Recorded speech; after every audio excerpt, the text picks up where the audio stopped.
봄이 되었습니다. 봄이 왔어요. 그런 노래도 있는데, 겨울이라고 하는 추움과 또 어려움을 극복하고 미래의 희망을 향해서 나아가는 그런 계절이기도 합니다. 그런 의미에서 봄은 설렘과 희망의 계절이라고 말씀을 드릴 수가 있습니다. 봄은 새로운 시작을 또 상징하는 계절이 되기도 하고요.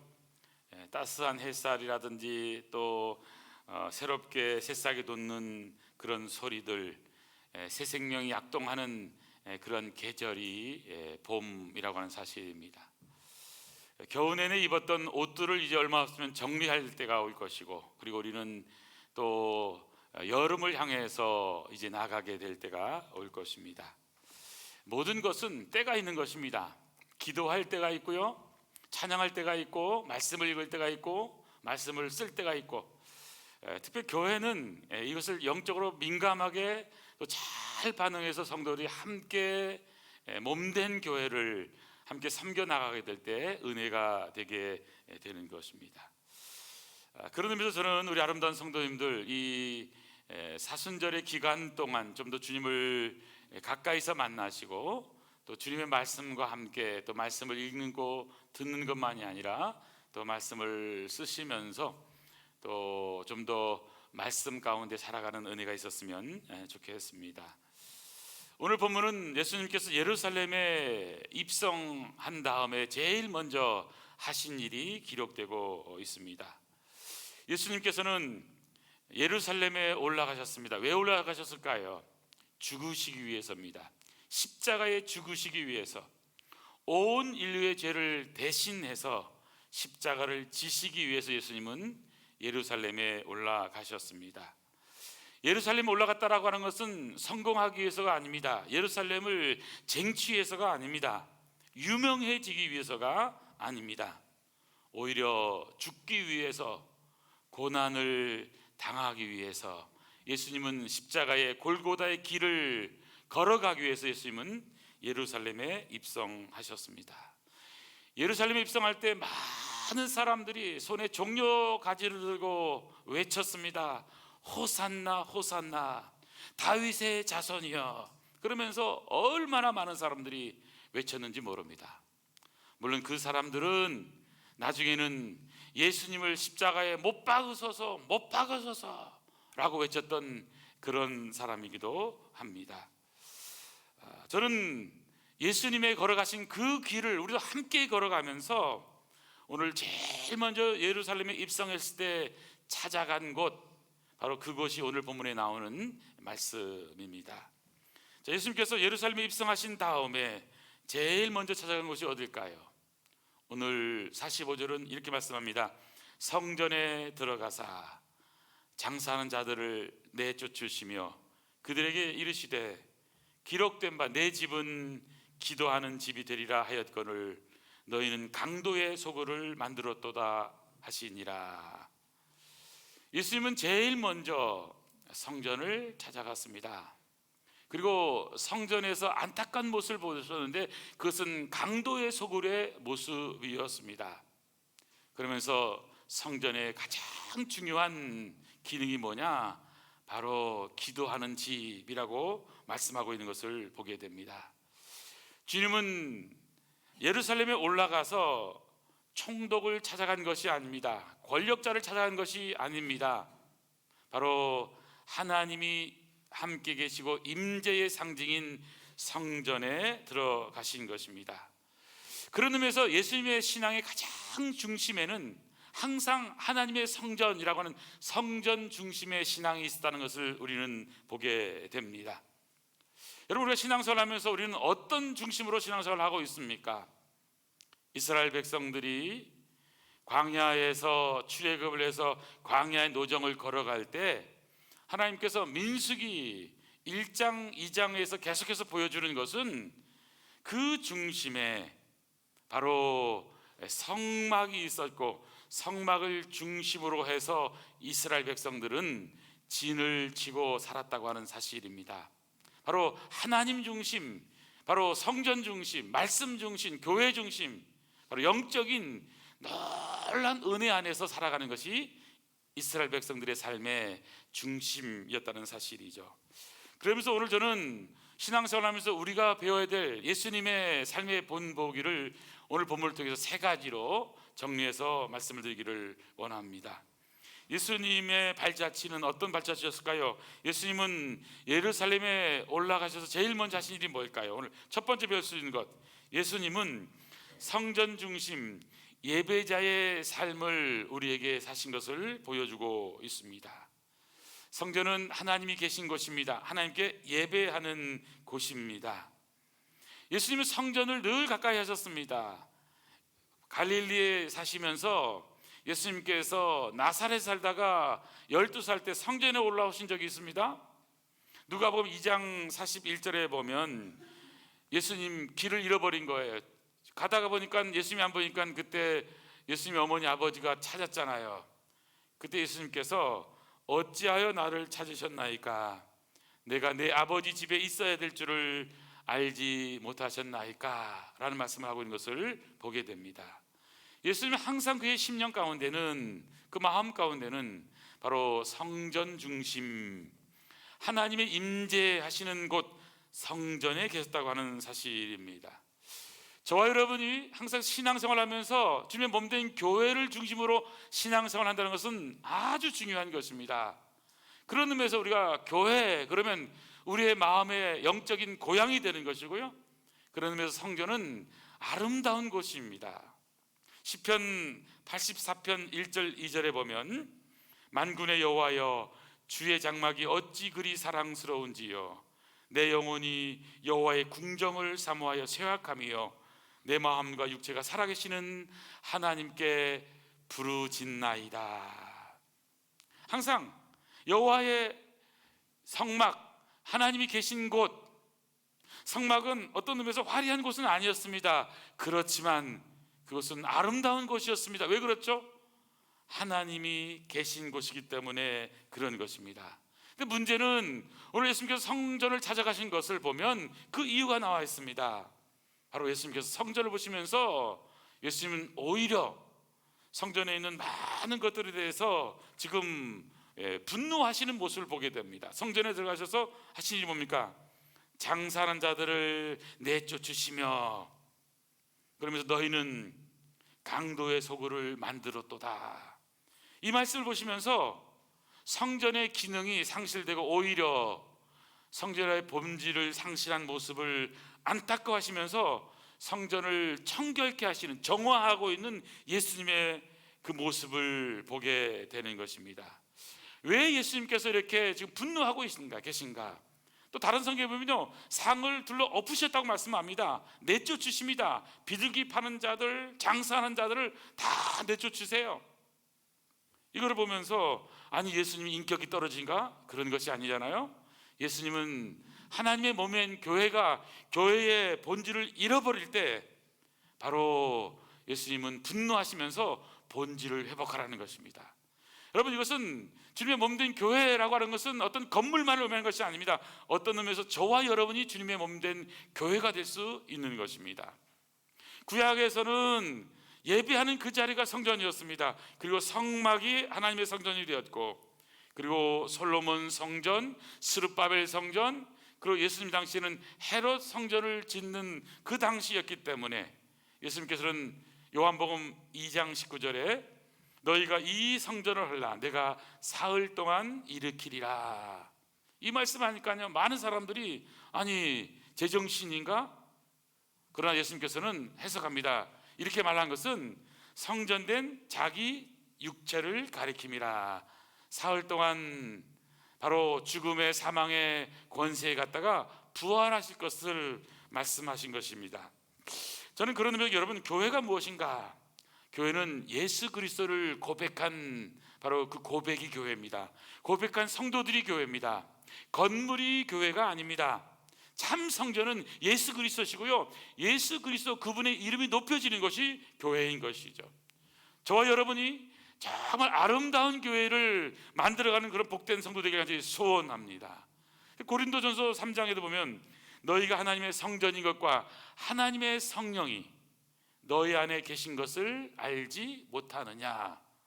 누구든지 하나님의 성전을 더럽히면 하나님이 그 사람을 멸하시리라. 하나님의 성전은 거룩하니 너희도 거룩하니라. 우리가 누구라고 말씀하고 있습니까? 하나님의 성전이라고 말씀하고 있는 것입니다. 그런 의미에서 저와 여러분들이 해야 될 가장 소중한 일은 성전의 역할을 감당하는 거예요. 성전에서 뭐 하는 것입니까? 장사하는 것이 아닙니다. 성공하기 위해서 노력하는 것이 아닙니다. 성전은 하나님께 예배하는 곳입니다. 사랑하는 성도 여러분, 저와 여러분 해야 될 가장 첫 번째 일은 하나님께 예배하는 거예요. 예수님이 성전이셨고요, 예수님을 성령 안에서 믿은 저와 여러분이 하나님이 거하신 성령의 전 성전이 된 거예요. 그러니까 나는 누구라고요? 성령의 전 성전. 나는 성전이에요.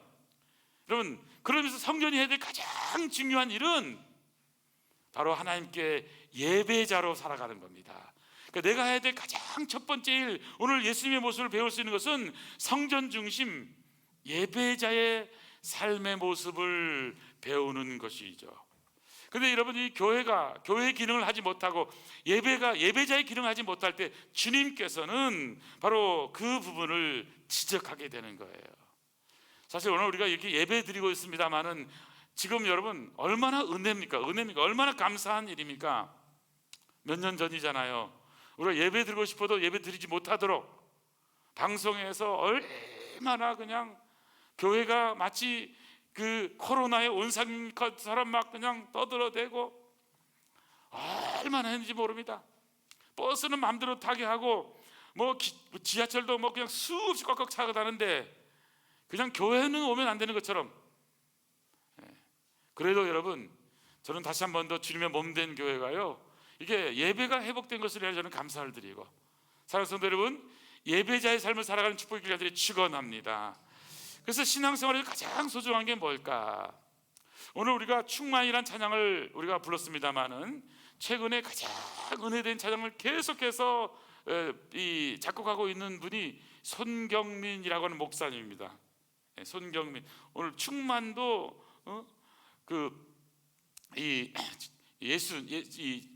손경민 목사님 작사곡한 건데요.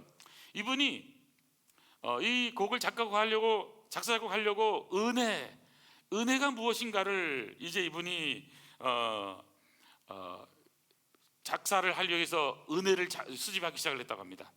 그래서 이분이 간증하는 그 내용을 들어보니까 이제는 노트에다가 지금까지 받았던 은혜들을 다 기록하려고 한 겁니다. 어릴 때부터 살아온 환경들, 학교 졸업하고 힘든 과정 가운데 하나님이 받았던 은혜들, 그래서 하나님이 베풀어 주신 은혜를 다 기록해서 하나하나 가사를 적고 있을 그때에, 그런데 여러분 2020년에 뭐가 터졌죠? 코로나가 터졌잖아요.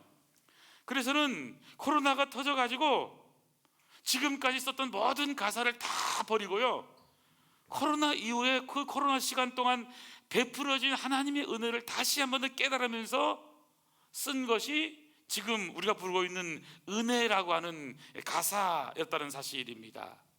우리는 은혜 그러면요, 나 오늘 말씀에 은혜 받았어, 찬양에 은혜 받았어, 예배를 통해서 은혜 받았어, 또는 집회를 통해서 은혜 받았어, 이렇게 우리는 은혜 받은 것을 생각을 하고 있잖아요. 근데 이분이 깨달은 은혜는 그런 은혜가 아니었던 거예요. 그냥 오늘 살아있는 것이 은혜래요. 숨을 쉴 수 있는 은혜래요. 따뜻한 햇빛을 맞는 것이 은혜래요. 그냥 평범하게 살아가는 것 자체가 은혜였다는 거예요. 우리말에도 그런 말 있잖아요. 무소식이 희소식이다. 특별하게 큰 일이 없는 것 자체가 사실은 그게 놀라운 좋은 소식인데, 그 은혜를 당연하게 여겨서 오히려 은혜로 알지 못했다고 그분은 고백하고 있는 거예요. 그래서 내가 누려왔던 모든 것들이, 내가 지나왔던 모든 시간이, 내가 걸어왔던 모든 순간이 당연한 것 아니라 은혜였어. 아침 해가 뜨고 저녁의 노을, 봄의 꽃향기와 가을의 열매, 변하는 계절의 모든 순간이 당연한 것이 아니라 하나님의 은혜입니다.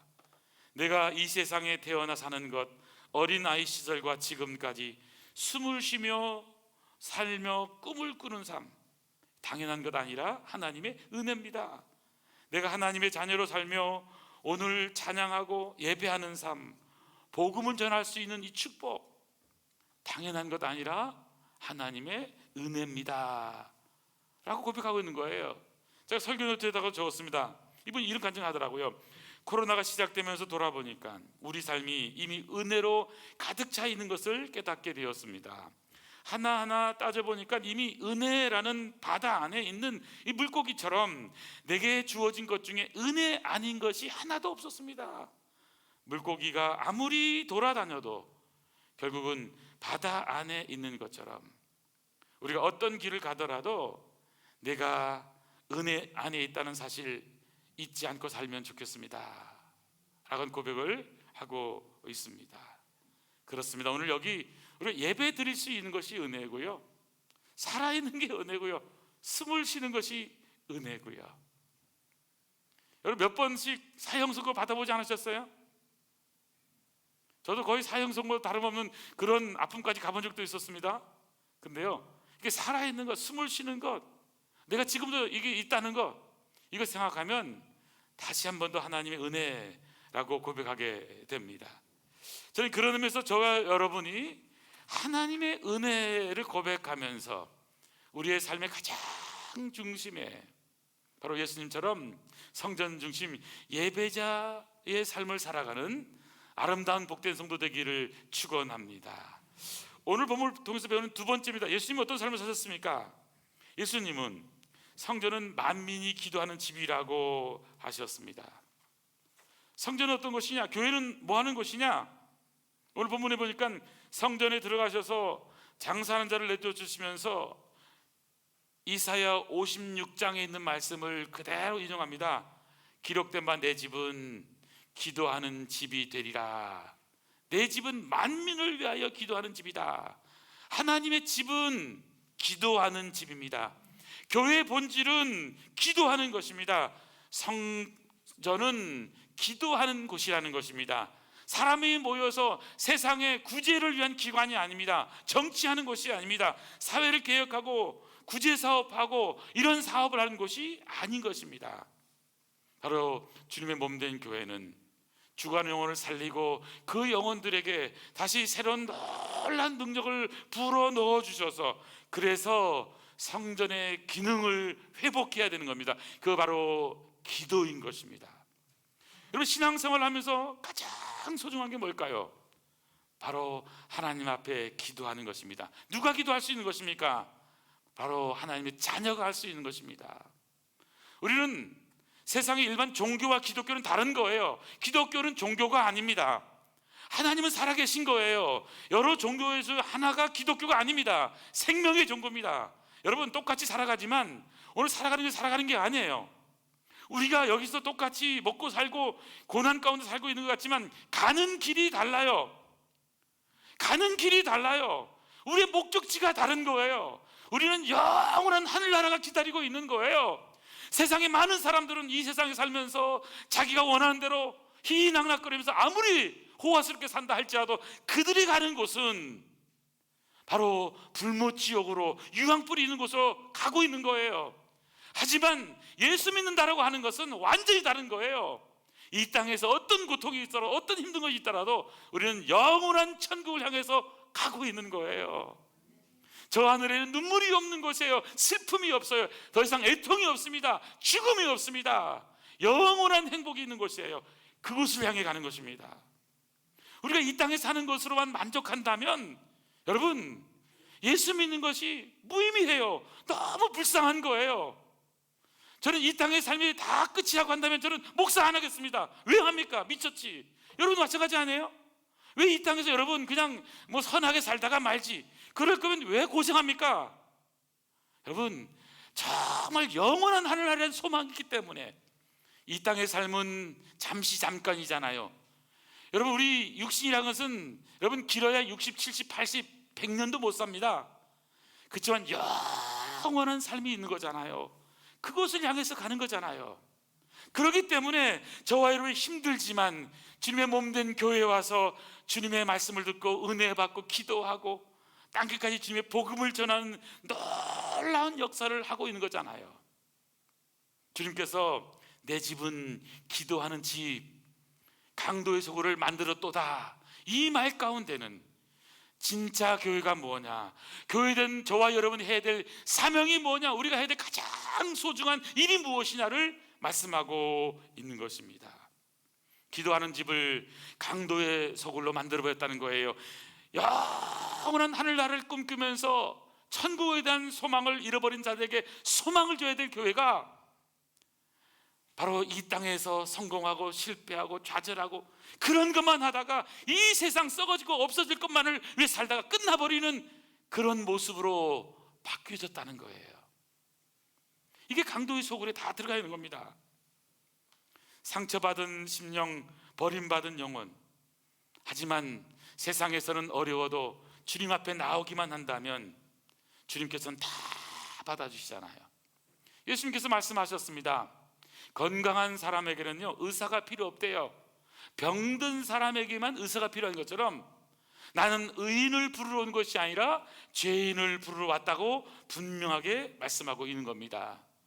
교회는, 하나님의 집은 병들고 상처받고 세상에서 버림받고 별 볼 없고, 마치 구약 성경에 나오는 고아와 과부와 나그네처럼 연약한 그런 심령들이 주님 앞에 나와서 치료받고 위로받고 서로 용기를 얻고 하나님이 주시는 힘과 능력으로 살아갈 소망을 갖고 영원한 천국을 향해 나가는 곳, 그것이 교회라고 하는 사실입니다. 실제로요, 가장 먼저 우리나라에 복음을 전할 때 여러분 대통령이라든지 왕 그런 쪽에 복음을 전하는 것이 아닙니다. 가장 낮은 곳에 복음이 전해진 거예요. 로마가 복음화될 때도 마찬가지입니다. 처음부터 여러분 로마 황제에게 복음이 전했습니까? 바닥에서부터 예수 믿는 사람이 한 사람 한 사람이 변화되고 정결하게 살고 정직하고 진실하고, 이것이 조금씩 영향을 미쳐가면서 하나님의 위대한 역사를 이루어가게 되는 거예요.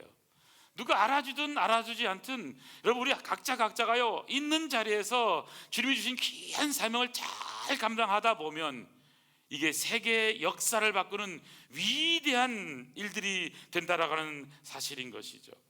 저는 그런 의미에서 저와 여러분이 해야 될 가장 소중한 것은 바로 주님의 몸된 교회의 기능을 다시 한 번 더 회복하는 겁니다. 여러분, 기도가 답이에요.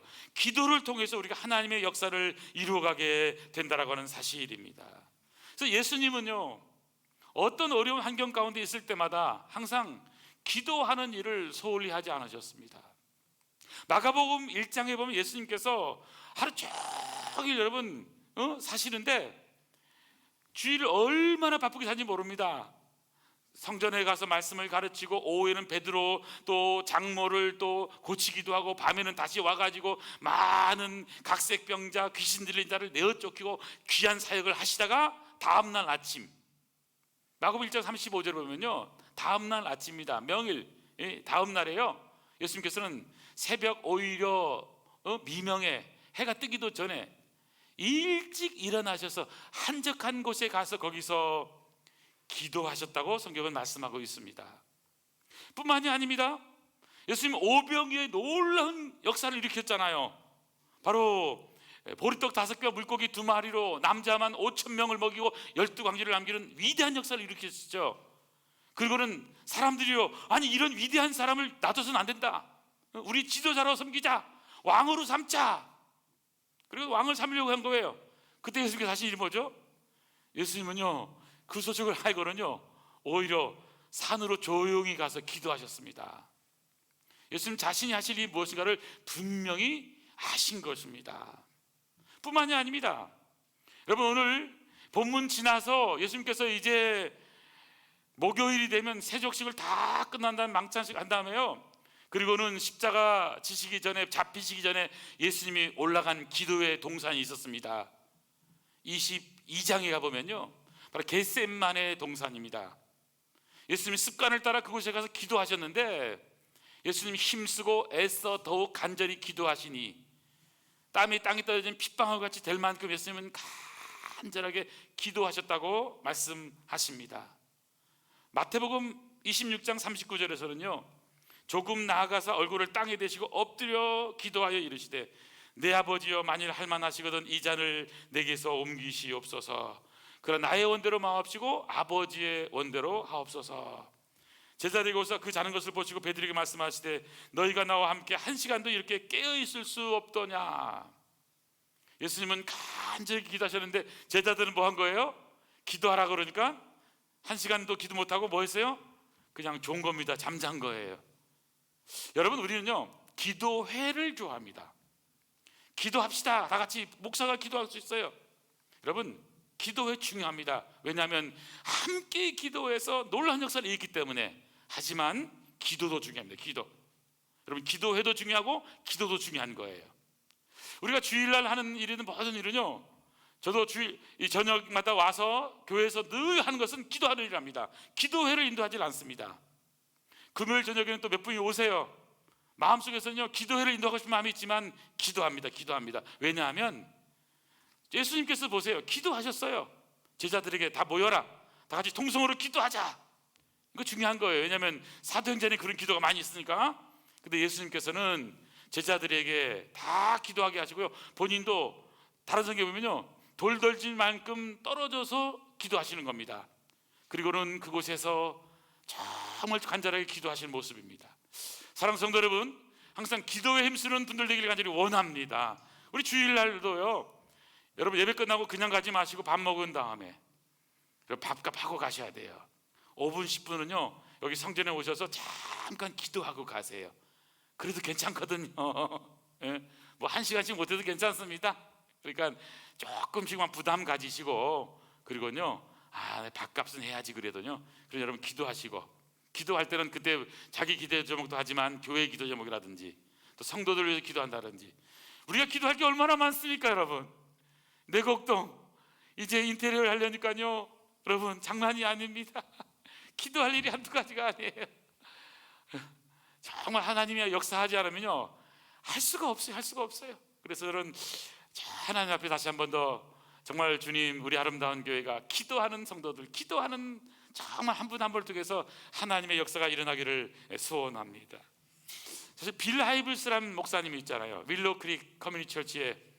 이분이 쓴 책 가운데요 너무 바빠서 기도합니다라는 책이 있습니다.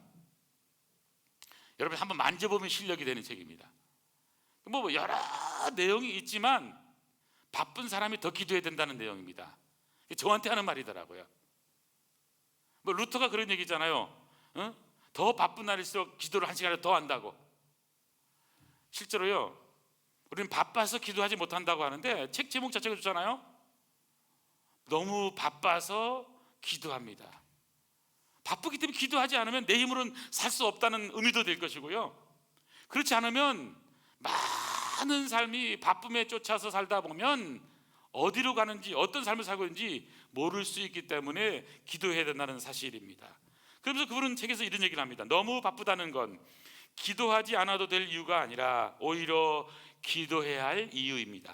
우리의 전지전능하신 하나님은 자신을 따른 자의 기도에, 여기 중요한 말이 나옵니다. 여러분 줄 치세요. 응답할 준비가 되어 있어요. 그럴 마음도 있으세요. 또 그럴 능력도 있으신 분이세요. 여러분, 기도는요 승리케 하시는 하나님의 능력의 창고를 여는 열쇠인 것입니다. 다시 한 번 더, 아름다운 성도 여러분, 기도하는 일, 주님의 몸된 교회는 어떤 곳이라고요? 만민을 위해서 기도하는 집의 사명을 감당하는 아름다운 복된 성도 되기를 축원합니다.